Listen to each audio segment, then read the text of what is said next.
ಹರಿ ಓಂ.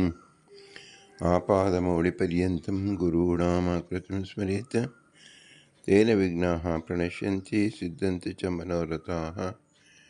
ಶ್ರೀಗುರುಭ್ಯೋ ನಮಃ. ಪರಮಗುರುಭ್ಯೋ ನಮಃ. ಶ್ರೀಮದಾನಂದತೀರ್ಥ ಭಗವತ್ಪಾದಾಚಾರ್ಯಗುರುಭ್ಯೋ ನಮಃ. ಮನ್ಮನೋಭೀಷ್ಟವರದಂ ಸರ್ವಾಭೀಷ್ಟಫಲಪ್ರದಂ ಪುರಂದರಗುರುಂ ವಂದೇ ದಾಸಶ್ರೇಷ್ಠಂ ದಯಾನಿಧಿಂ ವಿದ್ಯಾವಿನಯಸಂಪನ್ನಾನ್ ಶಾಂತಾದಿಗುಣಬ್ರಹ್ಮಿತಾನ್ ಸತ್ಶಾಸ್ತ್ರಪ್ರವಚನಾಸಕ್ತಾನ್ ಇಲಮಿಲಾರ್ಯಾನ್ ಗುರುನ್ ಭಜೆ. ಪೃಥ್ವೀಮಂಡಲಮಧ್ಯಸ್ಥ್ಯಾಃ ಪೂರ್ಣಬೋಧಮತಾನುಗಾಃ ವೈಷ್ಣವಾಃ ವಿಷ್ಣುಪ್ರದಿಯಾಃ ತಾನ್ ನಮಸ್ಯೇ ಗುರುಮಮ. ಹರಿ ಓಂ. ಶ್ರೀಶಾಪಾಹಿ ಅನಂತಕೋಟಿ ಬ್ರಹ್ಮಾಂಡ ನಾಯಕ ಎಂಬುದು ಶ್ರೀ ಪುರಂದರದಾಸರು ರಚಿಸಿದ ಭವ್ಯ ಗ್ರಂಥ. ಶಾಸ್ತ್ರ ಪ್ರಮೇಯಗಳು, ಉಪನಿಷತ್ ಸಾರ ಸಂಗ್ರಹ ರೂಪವಾದ 180 ಗದ್ಯ ಮಾಲೆಗಳು. ನಾವು 82ರಿಂದ 92 ಗದ್ಯವನ್ನು ನೋಡುತ್ತಿದ್ದೆವು. ಅಕ್ರೂರ ವರದ, ಅಂಬರೀಷ ವರದ, ನಾರದ ವರದ, ಪ್ರಹ್ಲಾದ ವರದ, ಗಜೇಂದ್ರ ವರದ, ಮುಚುಕುಂದ ವರದ, ಧ್ರುವ ವರದ, ವಿಭೀಷಣ ವರದ, ಪುಂಡರೀಕ ವರದ ಮತ್ತು ಪರಾಶರ ವರದ ಎಂದು 10 ಜನ ವರದರು.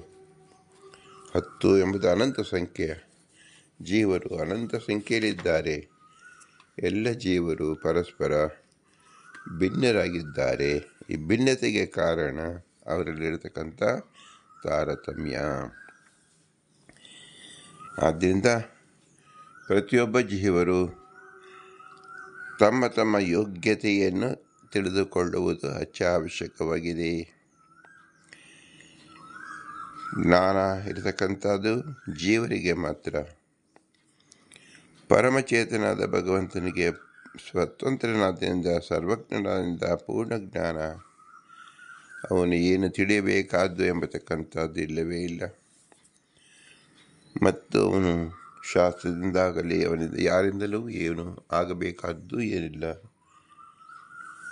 ವಿರಾಟ್ ಅನಂತ ಕೋಟಿ ಬ್ರಹ್ಮಾಂಡ ನಾಯಕನಾಗಿರುವುದರಿಂದ ಅವನ ವಿಲಕ್ಷಣವಾದ ವ್ಯಕ್ತಿತ್ವ ಯಾವ ಜೀವರಲ್ಲೂ ಇರಲು ಸಾಧ್ಯವೇ ಇರತಕ್ಕಂಥ ವ್ಯಕ್ತಿತ್ವ ಭಗವಂತನ ವ್ಯಕ್ತಿತ್ವ. ಸ್ವತಂತ್ರ ವ್ಯಕ್ತಿತ್ವ. ಉಳಿದವರೆಲ್ಲರೂ ಅಸ್ವತಂತ್ರರು. ಅಸ್ವತಂತ್ರರಲ್ಲಿ ಜೀವರಿಗೆ ಮಾತ್ರ ಜ್ಞಾನವಿದೆ, ಜಡಕ್ಕೆ ಜ್ಞಾನವೇ ಇಲ್ಲ. ಜ್ಞಾನವಿಲ್ಲದಿದ್ದರಿಂದ ಯಾವ ಶಾಸ್ತ್ರವೂ ಯಾವ ಪರಿಣಾಮವನ್ನು ಬೀರುವುದಿಲ್ಲ. ಆದ್ದರಿಂದ ಶಾಸ್ತ್ರ ಇರುವುದು ಕೇವಲ ಜೀವರಿಗೆ ಸಲುವಾಗಿಯೇ.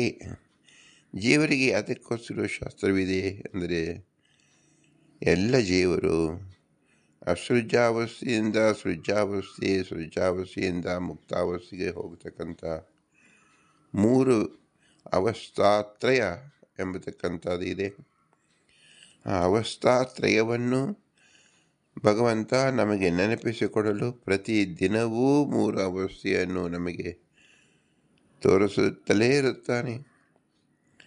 ಬೆಳಗ್ಗೆ ಎದ್ದವು ಅಂದರೆ ರಾತ್ರಿ ಮಲಗಿದ್ದವು ಅಸೃಜ. ಸೃಜ ಅಂದರೆ ಬೆಳಗ್ಗೆ ಎದ್ದವು ಅಂದರೆ ಸೃಷ್ಟಿಯಾಯಿತು ಎಂದರ್ಥ. ನಂತರ ರಾತ್ರಿ ಮಲಗುವವರೆಗೂ ನಮಗೆ ಸ್ಥಿತಿ ಏನು ಮಾಡಿದೆವು. 24 ಗಂಟೆಯಲ್ಲಿ ಸುಮಾರು 16 ಗಂಟೆಗಳ ಕಾಲ ಜಾಗೃತ ಅವಸ್ಥೆಯಲ್ಲಿ ಇಡೀ ಲೋಕವನ್ನೇ ನಾವು ಸಂಚರಿಸುತ್ತಾ ಇರುತ್ತೇವೆ. ಅನಂತ ಜೀವರನ್ನು ನಾವು ಸಂಪರ್ಕ ಮಾಡುತ್ತೇವೆ. ಅನಂತ ಕಾರ್ಯಗಳನ್ನು ನಾವು ಮಾಡುತ್ತಾ ಇರುತ್ತೇವೆ. ಮಾನಸಿಕ ಕಾರ್ಯಗಳು ನಡೀತೇವೆ, ದೈಹಿಕ ಕಾರ್ಯ ನಡೀತಿದೆ. ಈ ಮಧ್ಯೆಯಲ್ಲಿ ಉಸಿರಾಟವು ನಿರಂತರವಾಗಿ ನಡೆದಿರುತ್ತದೆ. ವಾಯುದೇವರು ಪ್ರತಿಯೊಬ್ಬ ಜೀವರಲ್ಲಿ 21,600 ಬಾರಿ ಹಂಸಮಂತ್ರ ರೂಪವಾಗಿ ಉಸಿರಾಟವನ್ನು ಮಾಡಿಸುತ್ತಾರೆ. ಈ ಉಸಿರಾಟ ಎಂಬತಕ್ಕಂಥದ್ದು ಏಕಕೋಶ ಬಿಂದುಗಳಾದ ಜೀವರುಗಳಲ್ಲಿ, ವೃಕ್ಷಗಳಲ್ಲಿ, ಪ್ರಾಣಿಗಳಲ್ಲಿ ಒಂದೇ ಸಮನಾಗಿ ಇರುವುದಿಲ್ಲ. 21,600 ಎಂಬತಕ್ಕಂಥದ್ದು ಕೇವಲ ಮನುಷ್ಯನಲ್ಲಿ ಮಾತ್ರ. ಆದ್ದರಿಂದ ಜೀವರಲ್ಲಾದರೂ ಸಹ ಜೀವರಲ್ಲೂ ಮತ್ತೆ 3 ಅವಸ್ಥಾ, 3 ವಿಭಾಗ ರೀತಿಯಲ್ಲಿ ನೋಡಿದರೆ ಒಂದು ಸಸ್ಯ, ಮರ ಗಿಡಗಳಂತೆ ಇರತಕ್ಕಂಥದ್ದು, ಇನ್ನೊಂದು ಪ್ರಾಣಿಗಳಂತೆ ಇರತಕ್ಕಂಥದ್ದು, ತದನಂತರದಲ್ಲಿ ಮನುಷ್ಯನಾಗಿರತಕ್ಕಂಥದ್ದು. ಈ ಅವಸ್ಥೆಯಲ್ಲೂ ಸಹ ಜ್ಞಾನ ಪರಿಪೂರ್ಣವಾಗಿ ವಿಕಸಿತ ಆಗುವುದು ಮನುಷ್ಯನಲ್ಲಿ ಮಾತ್ರ. ಆ ದಿನದ ಸಕಲ ಶಾಸ್ತ್ರಗಳು ಇರುವುದು ಕೇವಲ ಮನುಷ್ಯರಿಗೆ ಮಾತ್ರ. ಮನುಷ್ಯರು ಶ್ರುತಿ ಸ್ಮೃತಿ ಹರೇರಾಜ್ಞಾ ಎಂಬತಕ್ಕಂಥ 3 ವ್ಯವಸ್ಥೆಯನ್ನು ಏನಿದೆ ಅದರಂತೆ ನಡೆದುಕೊಳ್ಳಬೇಕು. ಜಾಗೃತಾವಸ್ಥೆ, ಸ್ವಪ್ನಾವಸ್ಥೆ, ನಿದ್ರಾವಸ್ಥೆ ಎಂಬತಕ್ಕಂಥದ್ದು ಅವಸ್ಥೆಯಲ್ಲೂ ನಾವು ನೋಡುತ್ತೇವೆ. ಹೀಗೆ ಪ್ರತಿ ದಿನವೂ ಪ್ರತಿ ಕ್ಷಣವೂ ಭಗವಂತ ನಮ್ಮನ್ನು ಎಚ್ಚರಿಸುತ್ತಾ ಇರುತ್ತಾನೆ. ಇಂತಹ ಎಚ್ಚರಿಕೆ ಮಾತು ಭಗವಂತ ಹೇಗೆ ಮಾಡುತ್ತಾನೆಂದರೆ ಅಪೌರುಷೀಯವಾದ ವೇದದ ಮೂಲಕ ಮಾಡುತ್ತಾನೆ. ಪ್ರಸ್ತುತ ನಾವು ಶ್ರೀಮದ್ ಐತರೇಯ ಉಪನಿಷತ್ತನ್ನು ನೋಡುತ್ತಿದ್ದೆವು. ಅಲ್ಲೂ ಸಹ ತಮೋಯೋಗ್ಯರು 3 ವಿಧ ಮತ್ತು ಮುಕ್ತರಾಗತಕ್ಕಂಥ ಜೀವರೂ ಸಹ 3 ವಿಧ. ಆ 3 ವಿಧ ಜೀವರಲ್ಲಿ ಮನುಷ್ಯೋತ್ತಮರು ಅರ್ಕ ಉಪಾಸನೆ ಮಾಡುತ್ತಾರೆ, ಋಷಿಗಳು ತೇಜಸ್ಸನ್ನು ಉಪಾಸನೆ ಮಾಡುತ್ತಾರೆ ಮತ್ತು ದೇವತೆಗಳು ಪವಮಾನನನ್ನು ಉಪಾಸನೆ ಮಾಡುತ್ತಾರೆ. ಇದು 3 ಸಹ ಭಗವಂತನ ರೂಪಗಳೇ, ಭಗವಂತನ ನಾಮಗಳೇ, ಭಗವಂತನ ಕ್ರಿಯೆಯೇ. ಅರ್ಕ ಎಂದರೆ ನಾವು ಅಗ್ನಿ ಎಂದು ಭಾವಿಸಬಾರದು. ಅಗ್ನಿಯೊಳಗೆ ಅಗ್ನಿಯಾಗಿರ್ತಕ್ಕಂಥ ಭಗವಂತ ಮಾತ್ರ. ತೇಜಸ್ ಅಂದರೆ ಸೂರ್ಯ ಮಾತ್ರವಲ್ಲ, ಸೂರ್ಯನಲ್ಲಿ ಆದಿತ್ಯನಲ್ಲಿ ಆದಿತ್ಯನಾಗಿರ್ತಕ್ಕಂಥವನು ಭಗವಂತ. ಅದರಂತೆ ಪವಮಾನ ಅಂದರೆ ವಾಯುದೇವರೆಲ್ಲ ವಾಯುದೇವರಲ್ಲಿ ವಾಯುದೇವರಾಗಿರ್ತಕ್ಕಂಥವನು ಭಗವಂತ.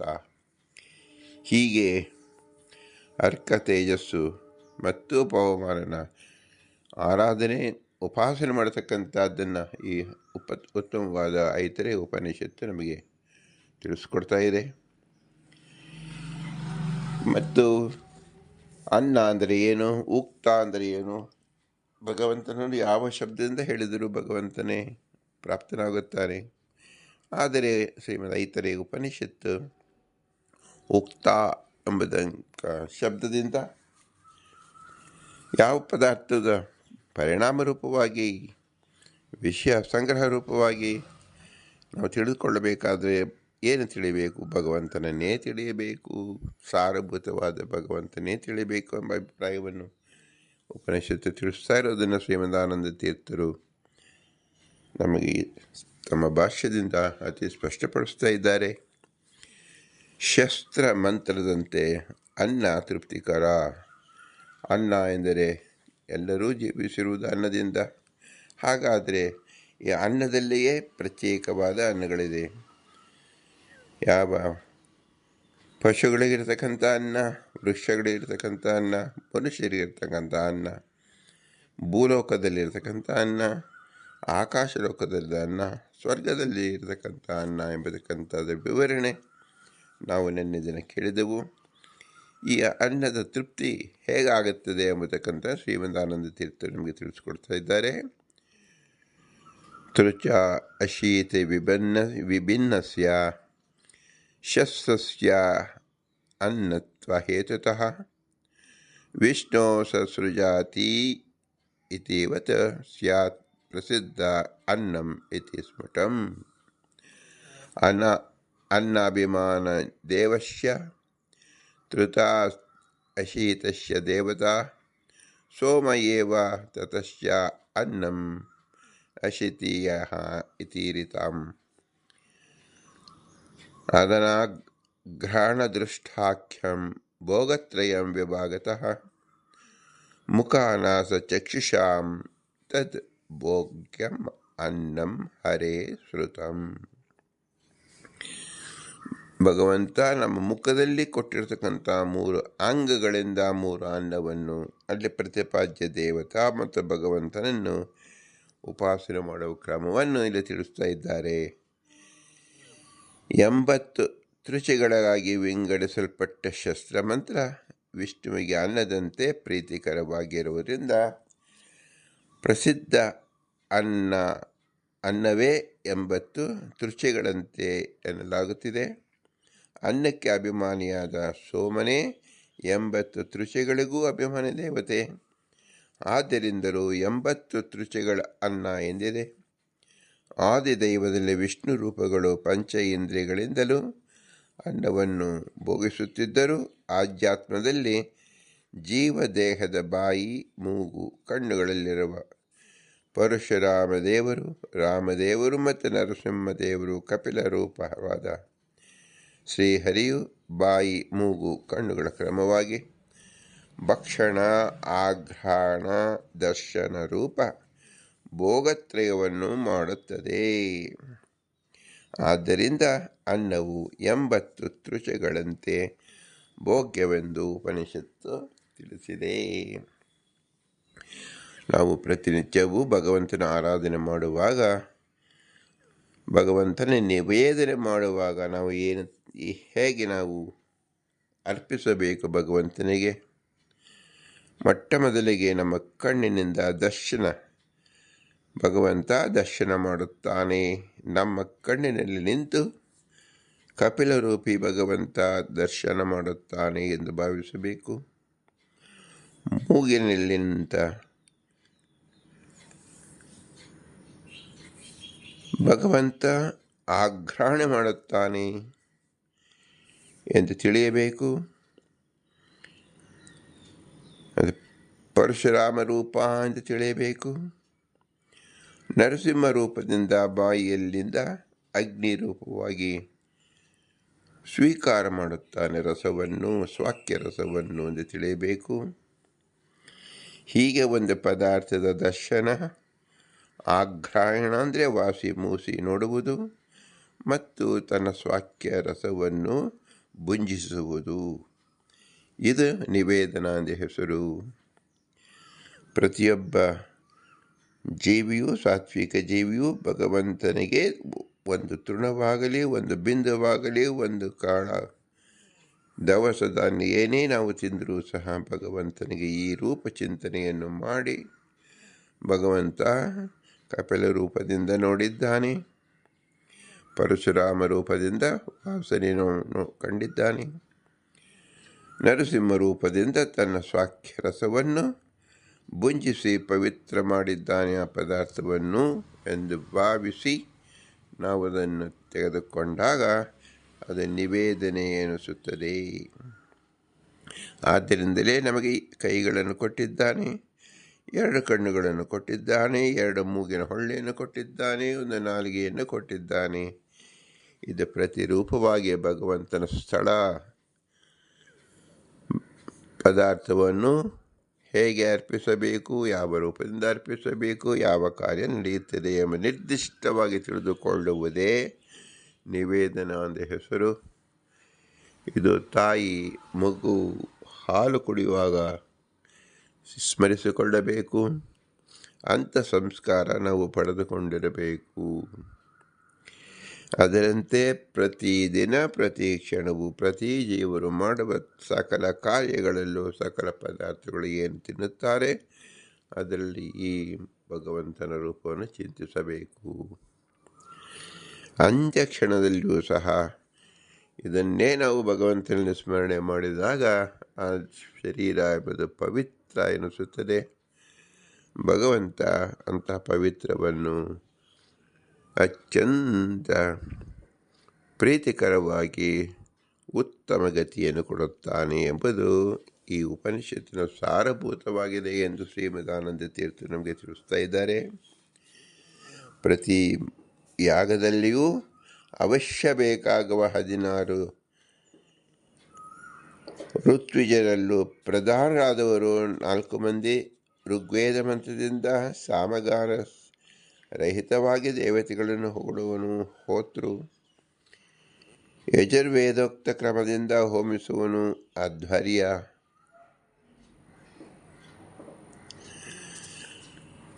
ಸಾಮಗಾನದಿಂದ ದೇವತೆಗಳನ್ನು ಹೊಗಳುವನು ಉದ್ಘಾತೃ ಮತ್ತು ಅಥರ್ವವೇದದಿಂದ ನಿಷ್ಠಾತವಾಗಿದ್ದು ಯಾಗವನ್ನು ಆದ್ಯಂತ ಬಲು ಎಚ್ಚರಿಕೆಯಿಂದ ನೋಡಿಕೊಳ್ಳುತ್ತಾ ನಡುವೆ ಸಂಭವಿಸಬಹುದಾದ ಲೋಪದೋಷಗಳನ್ನು ಸರಿಪಡಿಸುತ್ತಾ ವಿಘ್ನಗಳನ್ನು ನಿವಾರಿಸುವನು ಬ್ರಹ್ಮ.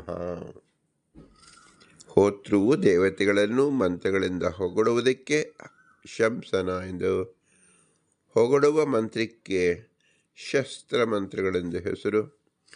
ಉದ್ಗಾತ್ರವು ಸಾಮಗಾನದಿಂದ ದೇವತೆಗಳನ್ನು ಹೊಗಳುವುದಕ್ಕೆ ಸ್ತುತಿ ಎಂದು, ಸ್ತುತಿಸುವ ಮಂತ್ರಕ್ಕೆ ಸ್ತೋತ್ರ ಮಂತ್ರವೆಂದು ಹೆಸರು. ನಾವು ಸ್ತೋತ್ರ ಅಂತ ಹೇಳುತ್ತೇವೆ. ಸ್ತೋತ್ರದ ಲಕ್ಷಣ ಏನು? ಭಗವಂತನ ಲಕ್ಷಣವನ್ನು ಸ್ತುತಿಸುವ ಮಂತ್ರಕ್ಕೆ ಸ್ತೋತ್ರ ಮಂತ್ರ ಅಂತ ತಿಳಿಯಬೇಕು. ಬೃಹತಿ ಸಹಸ್ರ ಎಂಬುದು ಮಹಾವ್ರತಯಾಗದಲ್ಲಿ ಹೋತೃವು ದೇವತೆಗಳನ್ನು ಹೊಗಳುವ ಶಸ್ತ್ರ ಮಂತ್ರ. ಇದು ಸಹಸ್ರ ಋಷಿಗಳ ಮಂತ್ರ. ಯಜ್ಞ ಫಲದ ಉತ್ಪತ್ತಿಗೆ ಈ ಮಂತ್ರ ಮುಖ್ಯ ಕಾರಣವೆಂದು ಇದನ್ನು ಉಕ್ತ ಎಂದು ಕರೆಯುತ್ತಾರೆ. ಉಕ್ತ ಎಂದರೆ ಉತ್ಪತ್ತಿ ಕಾರಣ ಎಂದರ್ಥ. ಆದರೆ ಈ ಉಪನಿಷತ್ತು ಸರ್ವಕರ್ತನಾದ ವಿಷ್ಣುವನ್ನೇ ಮುಖ್ಯವಾಗಿ ಉಕ್ತನೆಂದು ಉಪಾಸನೆ ಮಾಡಲು ಆದೇಶ ನೀಡುತ್ತಿದೆ. ಅಂತರಂಗದಲ್ಲಿ ಇಂಥ ಅನುಸಂಧಾನವಿಲ್ಲದ ಬಾಹ್ಯಯಜ್ಞ ನಿರರ್ಥಕ. ನಾವು ಭಗವಂತನನ್ನು ಉಪಾಸನೆ ಅಂದರೆ ಬಿಂಬೋಪಾಸನೆ ಅಂದರೆ ಏನರ್ಥ? ಭಗವಂತ ಬಿಂಬರೂಪದಲ್ಲಿದ್ದು ತನ್ನ ಅನಂತ ರೂಪದಿಂದ ನಮ್ಮ ವಿವಿಧ ಅಂಗಗಳಲ್ಲಿ ವಿವಿಧ ಕಾರ್ಯವನ್ನು ಮಾಡಿಸುತ್ತಾನೆ. ಅದನ್ನು ನಾವು ತಿಳಿಯುವ ಯೋಗ್ಯತೆ, ನಮ್ಮ ಸಾಕಲೆಯನ್ನು ತಿಳಿಯುವ ಯೋಗ್ಯತೆ ಯಾವ ಜೀವನಿಗೂ ಇಲ್ಲ. ಆದರೆ ಮುಖ್ಯವಾಗಿ ಕೆಲವು ರೂಪಗಳನ್ನಾದರೂ ಕ್ರಿಯೆಗಳನ್ನು ತಿಳಿದುಕೊಳ್ಳಲೇಬೇಕು. ಅದು ದರ್ಶನ, ವಾಸನ, ಆಗ್ರಹಣ ಮತ್ತು ಜವ್ಯಾದಲ್ಲಿ ರಸ ಸ್ವೀಕಾರ ಮಾಡುವುದು. ಇದನ್ನು ತಿಳಿಸುವ ಮಂತ್ರ ಉಕ್ತ, ಶಸ್ತ್ರ, ಶಾಸ್ತ್ರ ಮತ್ತು ಸ್ತೋತ್ರ ಎಂದು ತಿಳಿಯಬೇಕು. ಇದು ಭಗವಂತನ ಆರಾಧನೆ ಮಾಡತಕ್ಕಂಥ ಕ್ರಮವಾಗಿದೆ. ಬಿಂಬೋಪಾಸನೆ ಎಂದು ಹೇಳಿದ ಕೂಡಲೇ ಬಿಂಬನ ಪರಿಚಯವೇ ಇಲ್ಲದೆ ಬಿಂಬನನ್ನು ಹೇಗೆ ಆರಾಧಿಸಬೇಕು ಎಂಬುದೇ ತಿಳಿಯದೆ ಬಿಂಬೋಪಾಸನೆ ಕೊಡುವುದೇ ಇಲ್ಲ. ಈ ಶ್ರೀಮದ್ ಐತರೇಯ ಉಪನಿಷತ್ತು ಬಿಂಬೋಪಾಸನೆಯ ಮೂಲಭೂತವಾದ ಸಲಕರಣೆಯನ್ನು ನಮಗೆ ತಿಳಿಸ್ತಾ ಇದೆ. ಶರೀರ, ಇಂದ್ರಿಯ, ಅಂತಃಕರಣ ಮುಂತಾದವುಗಳಲ್ಲಿ ನಿಯಾಮಕನೆಂದು ದೇವತೆಗಳನ್ನು ಉಪಾಸನೆ ಮಾಡುವುದು ಆಧ್ಯಾತ್ಮ ಉಪಾಸನೆ ಎನಿಸುತ್ತದೆ. ಬಾಹ್ಯದಲ್ಲಿ ದೇವತೆಗಳನ್ನು ಉಪಾಸನೆ ಮಾಡುವುದು ಆದಿದೈವೋಪಾಸನೆ ಎನಿಸುತ್ತದೆ. ಆದಿದೈವೋಪಾಸನೆಯಲ್ಲಿ ಪೃಥ್ವಿ, ಅಂತರಿಕ್ಷ, ದ್ಯುಲೋಕಗಳಲ್ಲಿ ಆ ಹೆಸರುಗಳಿಂದಲೇ ಇರುವ ವಿಷ್ಣುವೇ ಉಕ್ತ. ಜೀವರ ಮುಖ, ನಾಸಿಕ, ಚಕ್ಷಸ್ಸುಗಳಲ್ಲಿ ಅವೇ ಹೆಸರುಗಳಿಂದ ಇರುವ ವಿಷ್ಣು ಆಧ್ಯಾತ್ಮದಲ್ಲಿ ಉಕ್ತ ಎನಿಸಿದ್ದಾನೆ. 80 ತ್ರಿಷಗಳೆಂದರೆ ಬೃಹತಿ ಸಹಸ್ರದ ಒಂದು ಭಾಗ.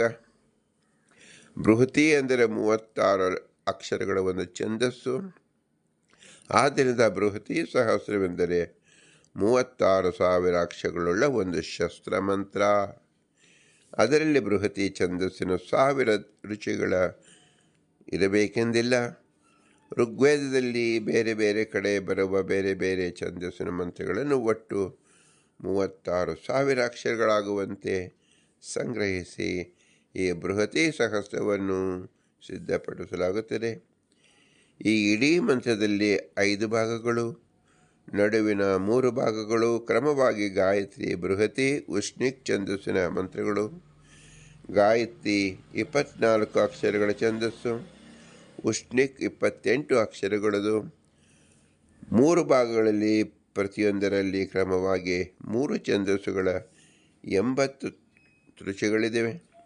ತ್ರಿಷಗಳು ಎಂದರೆ 3 ಋಷಿಗಳ ಗುಂಪು.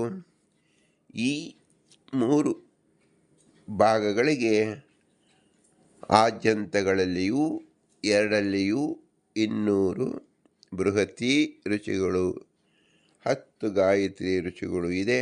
ಹೀಗೆ ಒಟ್ಟು 1140 ಋಷಿಗಳು ಬೃಹತಿ ಸಹಸ್ರದಲ್ಲಿ ಇದೆ. ಅಕ್ಷರಗಳು ಒಟ್ಟು 36,000. ಹೀಗೆ 80 ಋಷಿಗಳು ಬೃಹತಿ ಸಹಸ್ರದ ಒಂದು ಭಾಗವಾಗಿದ್ದರೂ ಅವುಗಳನ್ನೇ ಪ್ರಧಾನವಾಗಿ ವಿವಕ್ಷೆ ಮಾಡಿ ಇಡೀ ಬೃಹತಿ ಸಹಸ್ರವನ್ನು ಉಪನಿಷತ್ ಅಶೀತಿ ಎಂದು ಕರೆದಿದೆ. ಅನ್ನಂ ಅಶೀತಯ ಎಂದಿದೆ. ಬೃಹತಿ ಸಹಸ್ರ ಭಗವಂತನಿಗೆ ಬಲು ಪ್ರೀತಿಕರವಾದ್ದರಿಂದ ಬೃಹತಿ ಸಹಸ್ರದಂತೆ ತೃಪ್ತಿಕರವೆಂದು ಅನ್ನವನ್ನು ಹೊಗಳುವುದು ಅದರ ಉದ್ದೇಶ. ಆದಿದೈವ ಆಧ್ಯಾತ್ಮದಲ್ಲಿ ವಿಷ್ಣು ರೂಪಗಳು ಅನ್ನವನ್ನು ಭೋಗಿಸುವುದರಲ್ಲಿ ಸ್ವಲ್ಪ ವ್ಯತ್ಯಾಸವಿದೆ.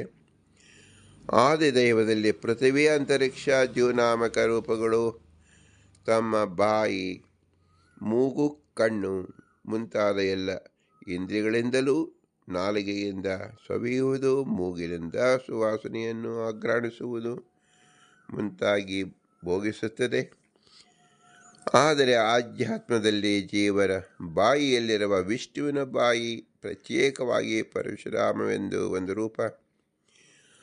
ಆ ಪರಶುರಾಮ ಅನ್ನವನ್ನು ಕೇವಲ ನಾಲಿಗೆಯಿಂದ ಸವಿಯುತ್ತಾನೆ, ಅದರ ಸುವಾಸನೆಯನ್ನು ಆಘ್ರಾಣಿಸುತ್ತಾನೆ. ನಾಸಿಕ ರೂಪವಾದ ನರಸಿಂಹ ಅವನ ರೂಪವನ್ನು ಆನಂದಿಸುವನು. ಚಕ್ಷು ರೂಪವಾದ ಕಪಿಲ,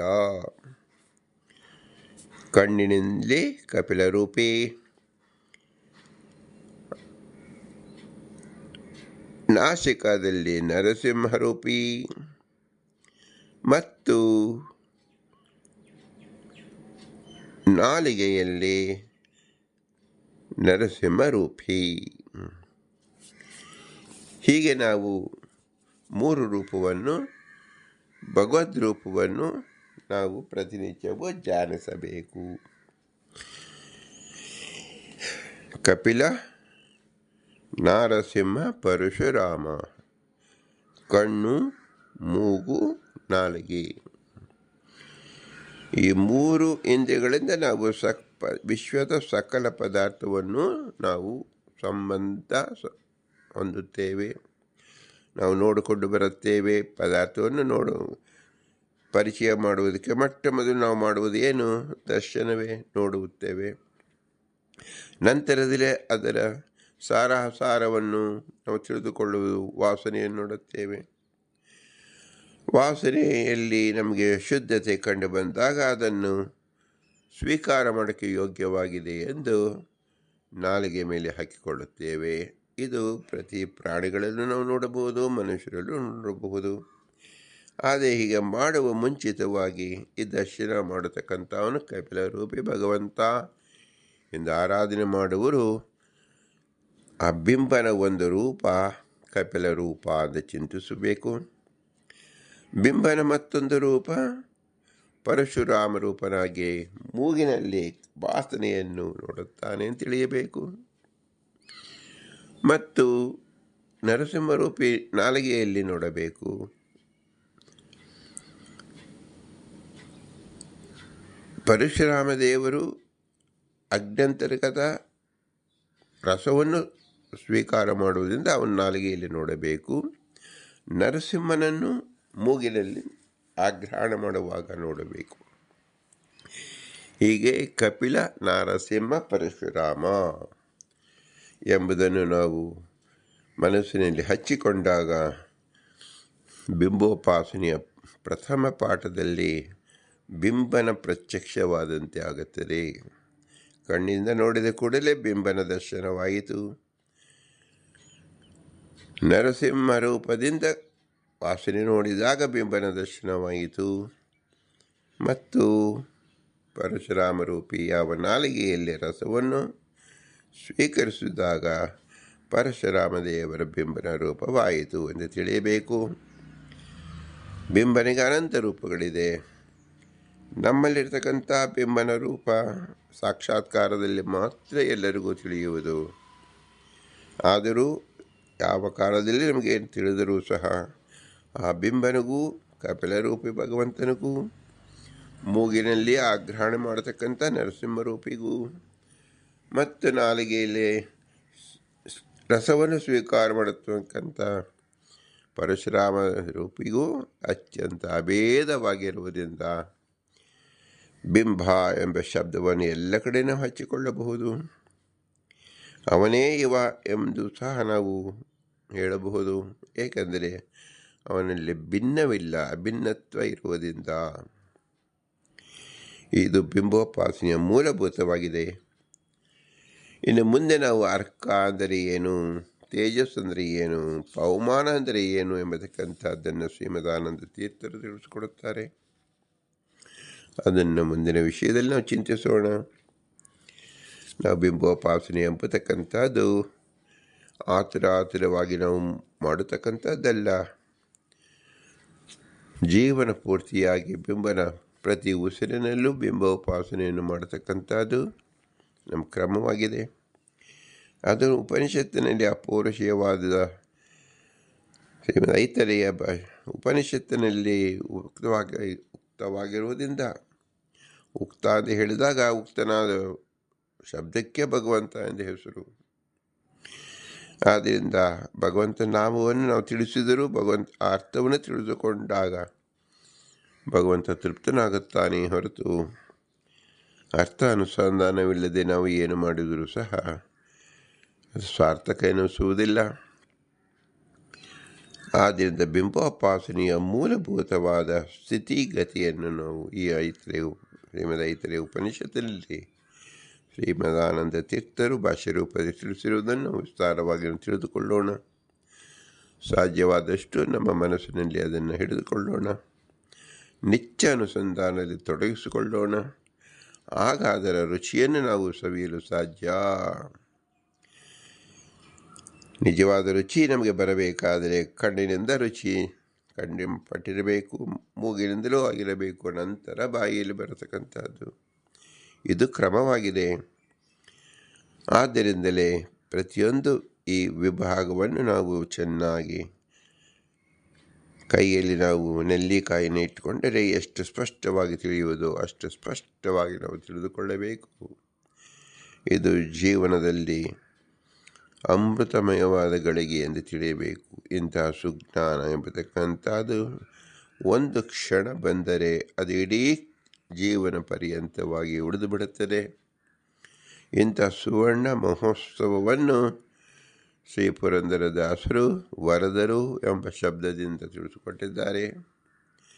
ವರದರು ಆಗುವುದಕ್ಕೆ ಅವರು ಈ ಸುವರ್ಣಮಯ ಅವಕಾಶವನ್ನು ಚೆನ್ನಾಗಿ ಅರಿತುಕೊಂಡವರು, ಅನುಸಂಧಾನಕ್ಕೆ ತಂದುಕೊಂಡವರು, ಗುರುಗಳ ಅನುಗ್ರಹದಿಂದ ಕಂಡುಕೊಂಡವರು ಎಂಬ ಅಭಿಪ್ರಾಯವನ್ನು ತೋರಿಸುವುದೇ ವರದರು ಎಂಬ ಶಬ್ದಕ್ಕೆ ಅರ್ಥವಾಗಿದೆ. ಆ ವರದರಲ್ಲಿ ಅಕ್ರೂರ, ಅಂಬರೀಷ, ನಾರದ ಇಂತಹ ಹೆಸರುಗಳು ಕೇವಲ 4 ಹೆಸರುಗಳನ್ನು, 10 ಹೆಸರುಗಳು 10 ದಿಕ್ಕಿನಲ್ಲೂ ಇದ್ದಾರೆ. ಇಂತಹ ಅನಂತ ಸಂಖ್ಯೆಯಲ್ಲಿ ಇದ್ದಾರೆ. ಯಾರ್ಯಾರು ಮೋಕ್ಷಕ್ಕೆ ಹೋಗುತ್ತಾರೋ ಅವರೆಲ್ಲರೂ ವರದರೇ ಆಗಬೇಕು. ಈಗಿನ ಸ್ಥಿತಿಯಲ್ಲಿ ಅವರು ಅಜ್ಞಾವಸ್ಥೆಯಲ್ಲಿ ಇರುತ್ತಾರೆ. ಆದರೆ ಎಲ್ಲರೂ ವರದರಾದ ಮೇಲೆಯೇ ಮುಕ್ತರಾಗುತ್ತಾರೆ. ಆದ್ದರಿಂದ ವರದರು ಜೀವರ ಪ್ರಕರಣದಲ್ಲಿ ತಾರತಮ್ಯೋಪೇತವಾಗಿ ನಾವು ತಿಳಿದರೂ ಸಹ ಇದು ಯಾರನ್ನು ತಿಳಿಸ್ಕೊಡ್ತಾ ಇದೆ? ಜೀವರ ಪ್ರಕರಣ ಎನಿಸಿದೆ. ನಾವೇ ಜೀವರಾಗಿದ್ದೇವೆ. ಆದ್ದರಿಂದ ನಾವು ತಲುಪಬೇಕಾದ ಹಂತ ಯಾವುದು? ವರದರು ಎಂಬತಕ್ಕಂಥ ಹಂತವನ್ನು ಮಾರ್ಮಿಕವಾಗಿ ಶ್ರೀ ಪುರಂದರದಾಸರು 10 ಜನ ವರದರನ್ನು ನಮಗೆ ತಿಳಿಸಿರುವುದು. ಉಪನಿಷತ್ತು ವರದರಾಗುವ ಯೋಗ್ಯತೆಯನ್ನು ಪರಿಪರಿಯಾಗಿ ಬಿಡಿಸಿದ್ದು ಹೇಳಿದೆ. ಅದನ್ನು ಶ್ರೀಮದಾನಂದ ತೀರ್ಥರು ಎಳೆಯಾಗಿ ನಮಗೆ ಅರ್ಥ ಮಾಡಿಸುತ್ತಿದ್ದಾರೆ. ಇವೆಲ್ಲವೂ ಸಂಪುಟಾಕಾರವಾಗಿ ಶ್ರೀ ಪುರಂದರದಾಸರು ಪುರಂದರ ಉಪನಿಷತ್ ಎಂದು ಮಾನ್ಯವಾಗಿದೆ. ಪುರಂದರದಾಸರ ಕೇವಲ ವರದರು ಎಂಬ ಶಬ್ದ ಅಭೂತಪೂರ್ವವಾಗಿ ಅರ್ಥವನ್ನು ನಮಗೆ ತಿಳಿಸಿಕೊಡ್ತಾ ಇದೆ. ಇಂತಹ ಅರ್ಥವನ್ನು ನಾವು ಅನುಸಂಧಾನ ಮಾಡಲು ಶ್ರೇಷ್ಠವಾದ ಮನುಷ್ಯ ಜನ್ಮ, ಈ ಮನುಷ್ಯ ಜನ್ಮಕ್ಕೆ ಕಾರಣಕರ್ತರಾದ ತಂದೆ ತಾಯಿ ಉಪಕಾರ ಸ್ಮರಣೆಯನ್ನು ಮಾಡಬೇಕು. ಮತ್ತು ತಂದೆ ತಾಯಿ ಇರುವಿಗೆ ನೆರವಾದ ಗುರು ಹಿರಿಯರ ಸ್ಮರಣೆ. ನಮ್ಮಲ್ಲಿ ಭಗವಂತ ದೇವತೆಗಳನ್ನು ಇರಿಸಿ ತತ್ವಾಭಿಮಾನಿಗಳಾಗಿ ಜ್ಞಾನವನ್ನು ಪ್ರಸಾರ ಮಾಡುತ್ತಿದ್ದಾನೆ. ಇವರಲ್ಲಿ ಮುಖ್ಯರಾದವರು ಜೀವೋತ್ತಮರಾದ ವಾಯುದೇವರು. ಆದರೆ ಇವರೆಲ್ಲರೂ ಅಸ್ವತಂತ್ರರು. ಸ್ವತಂತ್ರದ ಭಗವಂತ ಲಕ್ಷ್ಮೀನಾರಾಯಣ ಮಾತ್ರ. ಅವನೇ ನಮ್ಮ ಬಿಂಬರೂಪ. ಅವನೇ ನಮ್ಮ ಕಣ್ಣಿನಲ್ಲಿ ಕಪಿಲನಾಗಿ, ಮೂಗಿನಲ್ಲಿ ನರಸಿಂಹನಾಗಿ, ನಾಲಿಗೆಯಲ್ಲಿ ಪರಶುರಾಮಿಗೆ ನಿಂತವ ಎಂಬುದನ್ನು ಪರಿಚಯ ಮಾಡಿಕೊಂಡಾಗ ಈ ಬಿಂಬರೂಪನಿಗೆ ಅವ ಹೇಗೆ ಪ್ರತ್ಯುಪಕಾರವನ್ನು ಸಲ್ಲಿಸುವುದು ಎಂದರೆ ಭೂಯಿಷ್ಠಾಂತಿ ನಮ್ಮ ಉಕ್ತಿಮಿದೇಮ, ಭೂಯಿಷ್ಠಾಂತಿ ನಮ್ಮ ಉಕ್ತಿಮಿದೇಮ, ಭೂಯಿಷ್ಠಾಂತಿ ನಮ್ಮ ಉಕ್ತಿಮಿದೇಮ ಎಂದು ವಿನಮ್ರವಾಗಿ ನೆಮಿಸೋಣ. ಭಾರತೀಯ ಮುಖ್ಯ ಪ್ರಾಣಾಂತರಿತ ಶ್ರೀ ಕೃಷ್ಣಾರ್ಪಣಮಸ್ತು. ಹರಿ ಓಂ, ಹರಿ ಓಂ, ಹರಿ ಓಂ.